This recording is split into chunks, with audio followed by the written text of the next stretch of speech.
नमस्कार प्रिय दर्शकों, हाजिर हूं मैं जन्म कुंडली अध्ययन करने के लिए। एक जन्म कुंडली लेकर आप सबके सम्मुख उपस्थित हुआ हूं। ये जन्म कुंडली एक युवक की है। आइए हम सभी मिलकर इस जन्म कुंडली का अध्ययन करेंगे। मैं जन्म की तारीख बता देता हूं, आप जन्म की तारीख नोट कर लें। जन्म की तारीख है 8 नवंबर 1984 1984 और जन्म समय है रात्रि में 11:30। जन्म का जो स्थान है वो राजस्थान का एक जगह है, सोजत रोड। जन्म काल के पंचांग से आपको अवगत करा दूं, इन्होंने गुरुवार के दिन जन्म लिया है। कार्तिक मास कृष्ण पक्ष की प्रतिपदा तिथि को, जब सूर्योदय उस दिन हुआ था, क्योंकि रात्रि में 11:30 का जन्म है तो सूर्योदय पूर्णिमा में हुआ था, लेकिन इनके जन्म के समय कृष्ण पक्ष की प्रतिपदा तिथि यानी प्रतिपदा तिथि शुरू हो गई थी। भरणी नक्षत्र के तृतीय चरण में इन्होंने जन्म लिया है। मनुष्यगण के हैं, मेष राशि, अग्नि तत्व की राशि है, मंगल इस राशि के राशिश होते हैं। आइए जन्म कुंडली की ओर चलते हैं। यही जन्म कुंडली आप सबके सम्मुख बनकर के तैयार होगी। कर्क लग्न, लग्नपति जाकर के जन्म कुंडली के 10वें भाव में। अब देखा जाए तो कर्क लग्न ये जल तत्वीय लग्न है और राशि इनकी अग्नि तत्वीय, तो जल और अग्नि में कोई संबंध नहीं है, परंतु लग्नेश और राशिश जो हैं वो आपस में मित्र हैं। तो लग्नेश का जाकर के जन्म कुंडली के 10वें में बैठना अर्थात जातक का जो व्यक्तित्व है वो कर्म से जुड़ा हुआ है। कर्म ही इस जातक को जीवन काल में सब कुछ प्रदान करने वाला है। आपका व्यक्तित्व ही बताता है, यानी लग्नेश की स्थिति बताती है कि आपके जीवन काल का मूल उद्देश्य क्या है, क्या करने के लिए आप आए हैं। तो लग्नेश का जाकर के दशमस्थ होना अर्थात कर्म करना, कर्म से ही सब कुछ हासिल करना। लेकिन कर्क लग्न के जातकों की जब भी चर्चा होती है तो मैं एक ही बात कहा करता हूं कि औरों का काम तो ये वक्त पर कर देते हैं, खुद के काम के लिए थोड़े आलसी हो जाते हैं। मनुष्यगण के हैं, ये कमी थोड़ी और आ जाएगी। मनुष्यगण चाहत रखता है, प्रयत्न भी करता है, ग्रह स्थितियों पर बहुत कुछ निर्भर करता है, लेकिन वो बहुत ज्यादा लड़ने को तैयार नहीं होता। परिस्थितियों के साथ बह जाना ये उसका मूल स्वभाव बन जाता है। वो धारा के विरुद्ध जाने के लिए जल्दी प्रयत्नशील नहीं होता है। जबकि इनकी कुंडली कहती है कि लग्नेश यानी आपका व्यक्तित्व कर्म से जुड़ा हुआ है, करना ही होगा। तो लग्नेश का जाकर के कर्म में, कर्मेश का जाकर के सप्तम में और सप्तमेश का जाकर के जन्म कुंडली के चतुर्थ में।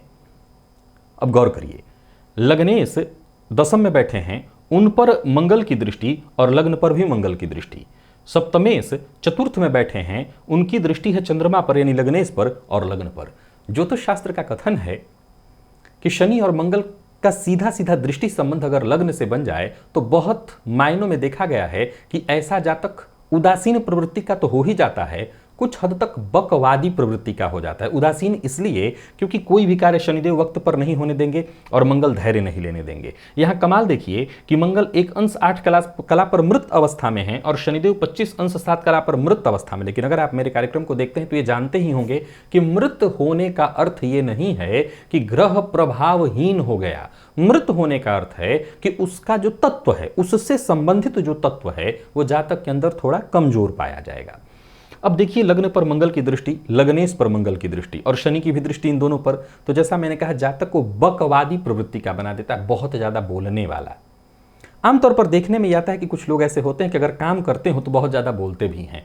वो काम भी बहुत करते हैं परंतु बोलते भी बहुत हैं। लोग उनकी बातों का बुरा मान जाते हैं। कुछ लोग ऐसे होते हैं कि काम कम करते हैं, कम बोलते हैं, तो लोग ऐसे लोगों को पसंद कर लेते हैं। और बहुत अधिक काम करने वाले कई बार बहुत अधिक बोलते हैं, बात बात पर ऐसे नहीं होना चाहिए था, ऐसे नहीं होना चाहिए था, तो लोग कहते हैं कि आपसे कौन कह रहा है करने के लिए, आप रहने दीजिए। तो ये बकवादी प्रवृत्ति का बना देता है। और जैसा मैंने कहा कि एक निराशा का भाव भी उत्पन्न होगा, क्योंकि शनि कोई काम वक्त पर कभी होने ही नहीं देंगे। अब इनकी कुंडली में आइए जरा और हम आगे चलते हैं।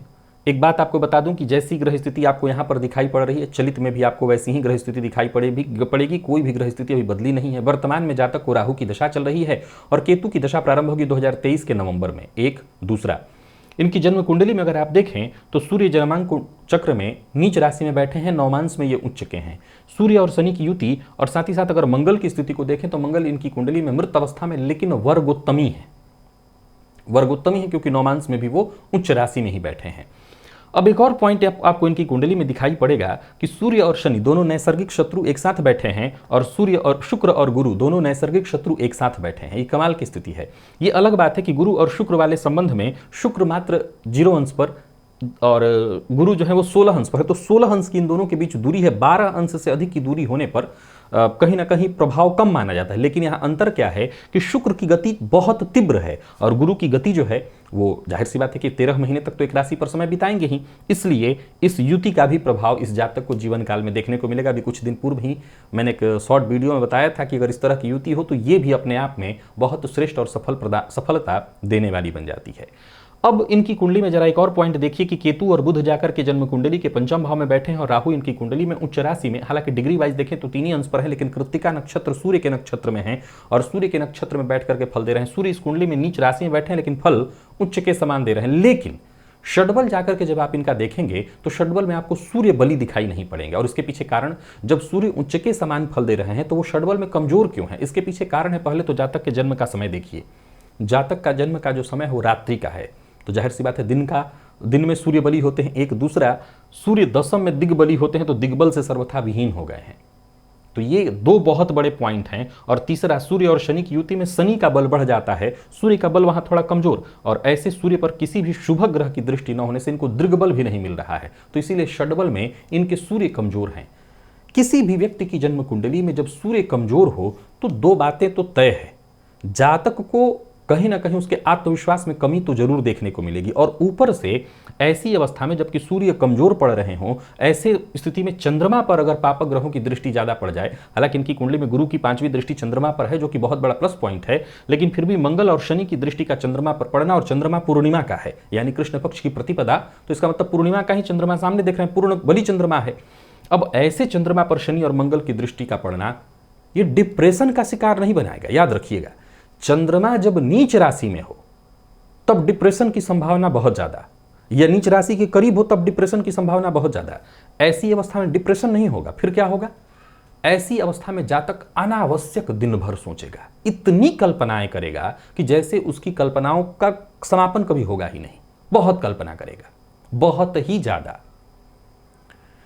वैसे तो गुरु की दृष्टि चंद्रमा पर पड़ रही है, पर फिर भी कहीं ना कहीं इस चंद्रमा को केमद्रुम योग में ही माना जाएगा। क्यों? क्योंकि दोनों तरफ आप देख रहे हैं कोई ऐसा ग्रह नहीं है, तो ये केमद्रुम योग में ही इस चंद्रमा की गणना होगी। अब मैं आपको इनके प्रश्नों की ओर लेकर के चलता हूं और बाकी की बातें आगे हम करते चलेंगे। इन्होंने पूछा है पहला प्रश्न कि मैं एक घर लेना चाहता हूं, और कमाल की बात यह है कि सन 2022 से 2025 के बीच कब सब सही समय है जब मैं ले लूं। देखिए सर, मुझसे अगर आप सीधा सीधा ज्योतिषी होने के नाते अगर खाली पूछ रहे हैं तब तो अलग बात है, वैसे तो मैं कहूंगा जब जेब में पैसा हो तब ले लीजिए। आज आपकी जेब में पैसा है, आप आज ले लीजिए। मैंने आज तक कभी नहीं किसी को सिखाया कि जन्म कुंडली के चतुर्थ से शनि का संबंध है तो घर मत बनाना, खूब बनाना। भाई जिसके पास पैसा होगा वही बनाएगा ना, होगा ही नहीं वो क्या बनाएगा, वो तो रोज रोज कुंडली ही देखेगा कि कब होगा, है तो आज बना लीजिए, क्या दिक्कत है।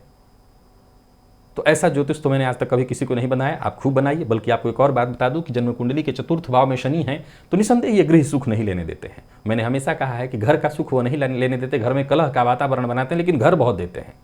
क्षेत्र के कारक हैं और क्षेत्र भाव से जब संबंध बनाते हैं तो क्षेत्र की बाहुल्यता कर देते हैं। तो आपके पास जब भी धन हो ले लीजिए। वैसे अब धन की कमी हो और केवल कुंडली दिखा के जानना चाहते हैं तो आपकी जन्म कुंडली में अभी राहु की दशा चल रही है। राहु की दशा कोई बुरा नहीं, वैसे तो इस लग्न में राहु कारक नहीं है, पर राहु इस कुंडली में उच्च राशि में जाकर के सूर्य के नक्षत्र में लाभ भाव में बैठे हैं। और राहु का लाभ भाव में होना, जब राहु में शुक्र का अंतर आएगा जो कि चतुर्थेश होकर के षष्ठ भाव में गुरु के साथ बलवान होकर के, कम डिग्री वाइज जरूर कमजोर है लेकिन गुरु के साथ होने से उनको बल मिल रहा है, तो उस अवस्था में राहु की महादशा में जब शुक्र का अंतर आएगा, अभी तो केतु आएंगे जो थोड़ा स्वास्थ्य वगैरह पर आपको अंतर और परेशानी देखने को मिल जाएगा, यहाँ कष्ट होगा, लेकिन राहु में जब शुक्र का अंतर आएगा तब आप खरीदिए। 2024 के नवंबर के आसपास ये समय आ रहा है, तब तक धन से भी आप अपने आप को थोड़ा परिपूर्ण कर लीजिए और अच्छी स्थिति करके फिर घर खरीदिए। उच्च के शनिदेव चतुर्थ में बैठे हैं, शश महापुरुष योग लगा करके देखा जाए तो इस कुंडली में 2 महापुरुष योग आपको दिखाई पड़ेगा, रुचक और शश।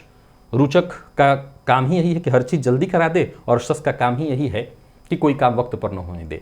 ज्योतिष शास्त्र के दृष्टिकोण से अगर देखा जाए तो जन्म कुंडली में बनने वाले योग भी कई बार अपने प्रभाव को स्वयं आपस में ही मार देते हैं। अब गौर करिए कि कर्क लग्न का जातक है, इस लग्न के जातक को जरा पुश करना पड़ता है। चलिए, मेष राशि होने के चलते 50% प्रभाव इनके ऊपर यह जरूर है कि 50% प्रभाव के कारण कहीं ना कहीं इनको पुश करने से भी ये काम कर लेंगे, क्योंकि मेष का प्रभाव इतना तो है ही कि प्रभाव से प्रयास किया जाए, पुशअप किया जाए इनके लिए, तो ये काम कर लेंगे।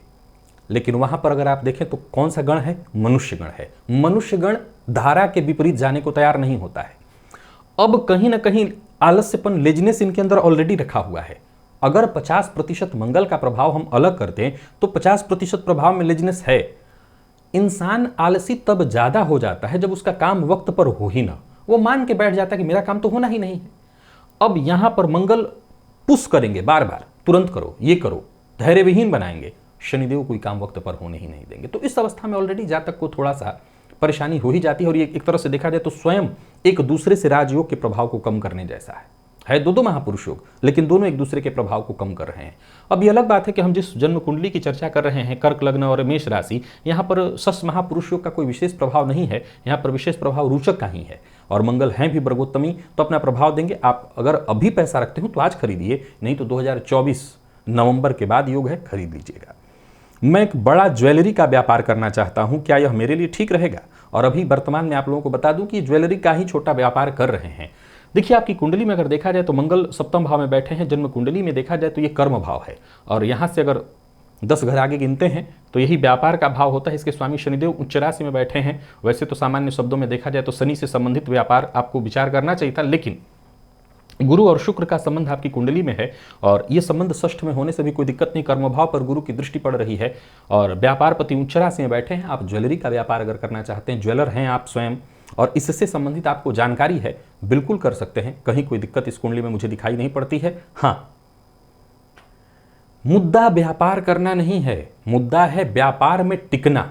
पेशेंस बहुत चाहिए आपको, और चूंकि दोनों ही आपके ऊपर हावी है, आप आलस्य भी कर जाएंगे और मंगल धैर्य की कमी भी कराएंगे, तो उस अवस्था में निराशा उत्पन्न होगी। उससे बच के और फिर आप मेहनत करिए, 100% ये काम आपका चलेगा, और 100% आप यहां से धन भी अर्जित करेंगे। याद करिएगा, कर्क लग्न में राहु की दशा कारक नहीं कही जाएगी, लेकिन राहु की स्थिति इनकी कुंडली में बहुत अच्छे भाव में है, और विशेष करके वो सूर्य के नक्षत्र में बैठे हुए हैं। फलस्वरूप राहु का प्रभाव इनके लिए मैं श्रेष्ठ गिन रहा हूं। तो राहु की दशा से मुझे कोई दिक्कत नहीं दिखाई पड़ती कि इनके जीवन काल में धन इत्यादि को लेकर के कोई दिक्कत होने वाली है। तो बड़े प्रेम से ये काम कर सकते हैं। वैवाहिक जीवन कैसा रहेगा, आइए इस विषय पर जरूर विचार किया जाए। मेरे कार्यक्रमों को अगर आप भी देखते हैं, और मेरे सारे दर्शक तो देखते ही हैं, वो जानते हैं कि इस लग्न के जातकों की अगर मैं दाम्पत्य की चर्चा करूं तो मैं नहीं, ये शास्त्र कहता है कि कर्क लग्न का जो दाम्पत्य होता है वो बहुत सुखद नहीं देखा गया। अगर विवाह टूटने का अनुपात निकाला जाए तो कर्क लग्न के जातकों का विवाह बहुत कम टूटता है। कर्क, मकर, ये विवाह तोड़ने के लिए नहीं जाने जाते, ये विवाह को चलाने के लिए जाने जाते हैं। तो जरा सोच के देखिए कि जहां विवाह चल जा रहा है वहां पर विवाह अच्छा क्यों नहीं कहा जाता? असल में एक उत्साह नहीं होता विवाह के प्रति, या कुछ ना कुछ ऐसी परिस्थिति उत्पन्न हो जाती है इनके जीवन में जिससे दाम्पत्य में एक खिंचाव सा ही रहता है। मतलब सामान्य शब्दों में कहूं तो उदासीनता। और इनकी कुंडली में अगर आप देखें तो आपको मैं बता दूं कि षड्बल में सबसे बलवान जो ग्रह दिख रहा है वो इनकी कुंडली का चंद्रमा है। और वो चंद्रमा क्यों बली है आप जानते हैं। चंद्रमा इसलिए बली है क्योंकि रात का जन्म है। चंद्रमा इसलिए बली है क्योंकि वो इनकी कुंडली में पूर्णिमा का चंद्रमा है। दूसरा, उसके ऊपर दृग्बल बहुत ज्यादा मिल रहा है। दृग्बल सबसे ज्यादा चंद्रमा को ही मिल रहा है, तो सबसे बली। और दूसरे नंबर पर इनकी कुंडली में शनिदेव सबसे बलवान है। तो शनिदेव जिस कुंडली में बहुत बली हो, तो आप जरा गौर करिएगा तो इनको चंद्र कुंडली अगर आप इनकी बनाइएगा तो चंद्र कुंडली में सूर्य और शनि सप्तम में हो जाएंगे। जन्मांक में चतुर्थ में है और चंद्र कुंडली में सूर्य शनि सप्तम में, यानी लग्न पर सीधी दृष्टि इनकी पड़ रही है। तो उदासीनता तो वैसे ही दाम्पत्य में आ जाती है। शुक्र जो कि दाम्पत्य के कारक हैं, वो गुरु और शुक्र जाकर के जन्म कुंडली के षष्ठ भाव में मंगल और केतु के मध्य पाप कर्तरी योग में भी हैं। तो दाम्पत्य कारक का जाकर के षष्ठ में होना, ये कहीं ना कहीं देखा जाए तो ऐसी स्थिति तो मानी ही जाएगी। और मंगल सप्तम में बैठ करके दाम्पत्य जीवन में विघटन, बिखराव, मतभेद, मैं बार बार कहूंगा ये टूटने की स्थिति नहीं है, लेकिन मतभेद और एक शानदार दाम्पत्य जीवन मिलेगा आपको, ऐसा हम नहीं कहेंगे। हम कहेंगे कि ठीक है, आपका दाम्पत्य खराब नहीं है पर बहुत अच्छा भी नहीं है, बस सामान्य सा सो जिसको कहते हैं वैसा। तो चल जाएगा, टूटना नहीं है, बस चल जाएगा। मुझे मेरे शत्रु बहुत परेशान करते हैं, इनसे बचने के लिए कोई उपाय बताइए। अब आप देखिए इस पॉइंट को जरा समझिए। इनकी कुंडली में शत्रु भाव पर शनि की दृष्टि है और शत्रु भाव के स्वामी शत्रु भाव में बैठे हैं। लेकिन ज्योतिष शास्त्र के तर्क मैंने समझाए थे आपको कि इस भाव में पापग्रह क्यों अच्छे हैं। पाप ग्रह इस भाव से संबंधित जो प्रभाव है उसको शांत करते हैं और शुभ ग्रह उस भाव के प्रभाव को बढ़ा लेते हैं। अब देवगुरु बृहस्पति और शुक्र जैसा दोनों के दोनों सर्वाधिक शुभ ग्रह, दोनों के दोनों गुरु, बता चुका हूं इनके स्वभाव को कि बकवादी प्रवृत्ति, बहुत अधिक बोलने की आदत इनके अंदर होगी। कई बार ये गुस्सा भी ऐसे बेवजह की कर जाएंगे तो लोग बुरा मानेंगे उस चीज को।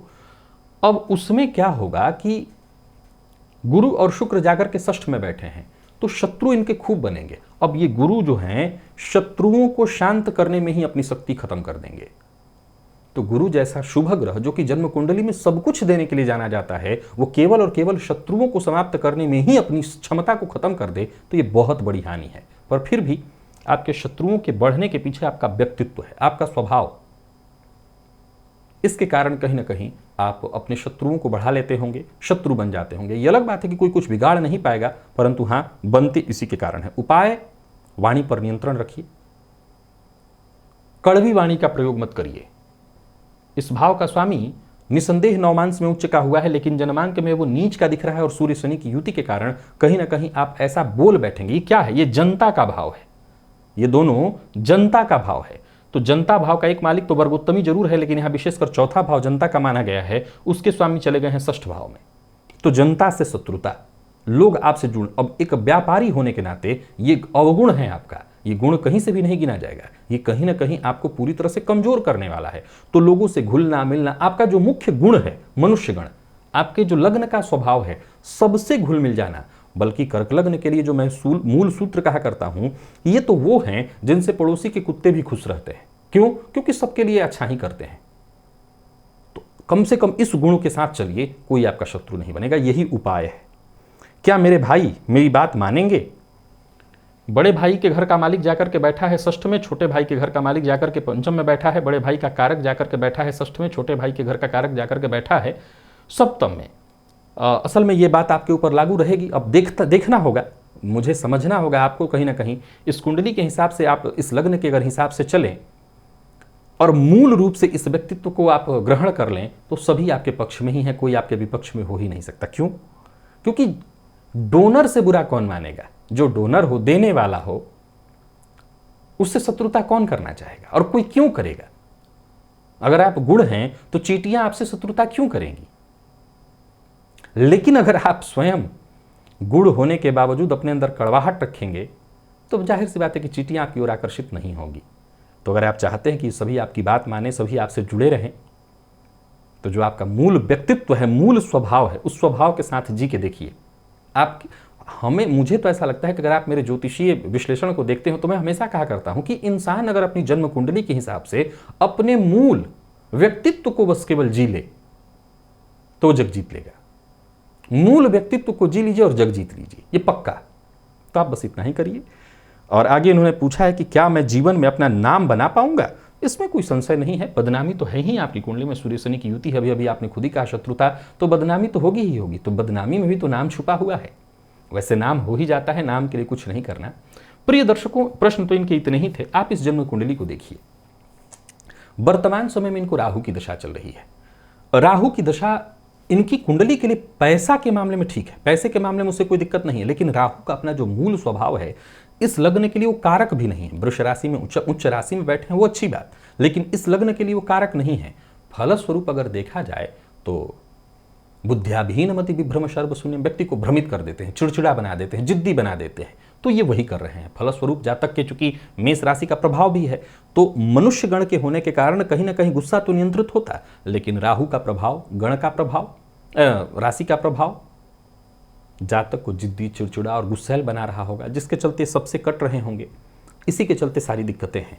तो राहु के लिए मैं सदैव एक ही उपाय बताया करता हूं कि एक लाजवर्त बना करके, आप स्वयं ज्वेलर हैं तो आप जानकारी रखते हैं, एक लाजवर्त का गणेश जी खरीद लीजिए। आपके लिए अंगूठी की जरूरत नहीं है, एक लाजवर्त का बना बनाया गणेश जी ले लीजिए और उसको पेंडेंट में बनवा करके गले में डाल लीजिए। बहुत फायदा करेगा आपको, इससे बहुत लाभ मिलेगा। नहीं मिलता तो आप अंगूठी बनवा करके मध्यमा अंगुली में डाल लीजिए। साथ ही साथ सूर्य की आराधना करिए। निसंदेह ये सूर्य नौमांश में उच्च राशि में होने के चलते उच्च का फल तो दे रहे हैं, परंतु चूंकि षडबल में इनको बल इसलिए नहीं मिल रहा है, बता चुका हूं उसके पीछे का रीजन। तो सूर्य को बल दीजिए। सूर्य को बल देने के लिए सूर्य को जल देना चाहिए, आदित्य हृदय स्तोत्र का पाठ करना चाहिए, हो सके तो रविवार का व्रत करिए और रविवार के दिन मध्याह्न काल में जब सूर्य बीचों बीच हों तो मदार की लकड़ी से लकड़ी को घी में डुबो डुबो करके सूर्य के बीज मंत्र से आहुति दी जाती है। वो करिए, आपके सूर्य को बल मिलेगा। सूर्य को बल मिलेगा तो धन संचित भी होगा और भूमि भवन वाहन का सुख जो है वो तो मिलना ही मिलना है। देखिए, गौर करिए कि ठीक है कि इस कुंडली में शश कारक नहीं है और हर चीज विलंबित से ही कराएगा, लेकिन ये बात भी तय है कि इस कुंडली में दो दो महापुरुष योग है। एक महापुरुष योग भी व्यक्ति को हर तरह से संपन्न, श्रेष्ठ और सफल जीवन देने में सक्षम है, दो दो है। अब यहां गौर करने योग्य बात है कि दोनों के पास अंश बल कम है। अगर हम इसको बल दे दें तो सब कुछ मिल जाएगा। एक और पॉइंट मैं आपको नोट कराना चाहता हूं, हमें इस जन्म कुंडली में अगर इस जन्म कुंडली का मुख्य ग्रह ढूंढना हो तो हम किस ग्रह को मुख्य ग्रह के रूप में ढूंढेंगे? देखिए, इस कुंडली में चंद्रमा जो कि पीड़ित है लेकिन षडबल में बलवान और वो लग्नेश भी है। निसंदेह इस कुंडली में बली ग्रहों में गुरु भी हैं जो कि जाकर के षष्ठ में बैठ गए, लेकिन षष्ठ में बैठ करके शनि की दृष्टि पा रहे हैं और शनि की दृष्टि तो पा चंद्रमा भी रहे हैं, परंतु चंद्रमा लग्नेश होकर के दशमस्थ हैं और गुरु भाग्येश होकर के षष्ठस्थ हैं। स्वगृह हैं परंतु भाग्येश बन करके षष्ठ में हैं। फलस्वरूप इनके जो चंद्रमा हैं वही इनके मुख्य ग्रह के रूप में होंगे और दूसरे नंबर पर हम इनके मंगल को बलि करेंगे। तो चंद्रमा को पहले ठीक करने के लिए केमद्रुम योग की शांति कराई जाए और साथ ही साथ प्रत्येक सोमवार को शिवलिंग पर जाकर के दूध अर्पित किया जाए। मैंने बताया था कि प्रदोष काल को या प्रतिदिन सायंकाल रात्रि में 9 बजे के बाद शिव तांडव स्तोत्र का पाठ शिव मंदिर में जाकर के शिव जी को सुनाया जाए तो काल ये केमद्रुम योग से मुक्ति मिल जाती है। तो ये काम आप कर सकते हैं, इससे आपको फायदा मिलेगा। बाकी इस कुंडली के हिसाब से दूसरा कुछ नहीं करना है, गणेश जी की आराधना करते रहिएगा। गणेश जी के मंदिर में जाना, बुधवार के बुधवार गणेश जी को दूर्वा चढ़ाना। और अभी राहु में केतु का जब अंतर शुरू होगा, अभी जब तक बुध है राहु में तब तक व्ययाधिक्य से आप परेशान रहेंगे और इसके बाद राहु में जब केतु आएगा तो स्वास्थ्य से संबंधित परेशानियां शुरू हो जाएंगी। तो आप जरा सा इसका ख्याल रखिए और जैसा मैंने आपको समझाया है, वाणी पर नियंत्रण रखिए। एक व्यापारी के रूप में सबसे जरूरी है अपनी वाणी पर नियंत्रण रखना। ऐसा न बोलें जब राहु, अगर आप देखें तो उच्च राशि में बैठा हुआ है लेकिन डिग्री वाइज देखें तो कमजोर ही है। तो कमजोर राहु व्यक्ति को जली कटी सुनाने वाला बना देता है। आज ही मैंने राशिफल में ये बात आपको बताई थी कि जली कटी सुनाने वाला बन जाता है, दूसरों की केवल वो बुराइयां देखने लगता है। तो इस आदत से निकलिए और निकलने के लिए क्या करना है? गणेश जी की आराधना। आपको जितने गिनती के उपाय मैंने बताए हैं इन उपायों को कर लीजिए, निसंदेह आपके जीवन में बदलाव हो जाएगा। प्रिय दर्शकों, इनके इतने ही प्रश्न थे। आप इस जन्म कुंडली में ऐसा क्या देख रहे हैं जो आप इनको बताना चाहते हैं? आपके मन में भी कुछ है बताने के लिए? कमेंट में आपका स्वागत है, अवश्य लिखिए। आज के लिए बस इतना ही, इजाजत दीजिए, पुनः मुलाकात होगी। तब तक के लिए नमस्कार।